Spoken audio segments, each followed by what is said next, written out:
À l'hôpital Bichat, les couloirs sont vides, sans aucun patient allongé sur un brancard. C'est la fierté du chef des urgences, le professeur Enrique Casalino, qui a entièrement réaménagé le fonctionnement du service il y a une dizaine d'années. Tous les couloirs des urgences sont comme ça. Il n'y a jamais un patient dans les couloirs.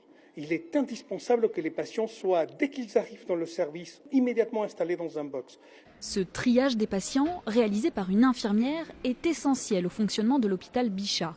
Ceux qui ne souffrent pas de grave urgence, environ un tiers des patients, sont redirigés vers un médecin généraliste qui travaille dans l'hôpital. On voit des patients qui relèvent des fois de la consultation de médecine générale, ça peut être des petits traumatismes qui nécessitent une radiographie ou non. Et donc concrètement, ces gens-là, vous, si vous n'êtes pas là, en fait, ils vont passer des heures aux urgences en attendant qu'on s'occupe d'eux, alors que... Le souci, c'est que si ces patients-là sont orientés dans le service conventionnel, ils vont emboliser un box et ils vont empêcher la prise en charge des patients les plus graves. Et c'est ça qui est gênant en fait pour le système des urgences.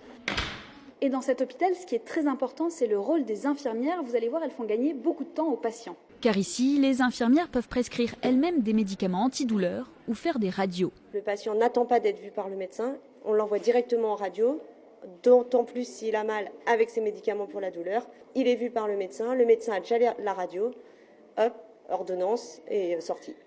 Enfin, tous les médecins, infirmiers et brancardiers se réunissent 4 fois par jour pour échanger sur les dossiers des patients. Ça permet de créer une culture où chaque dossier est discuté, débattu, échangé et on accélère le process de décision. Pour le professeur Casalino, ce sont donc des changements d'organisation de ce type-là qui permettront aux hôpitaux de se désengorger.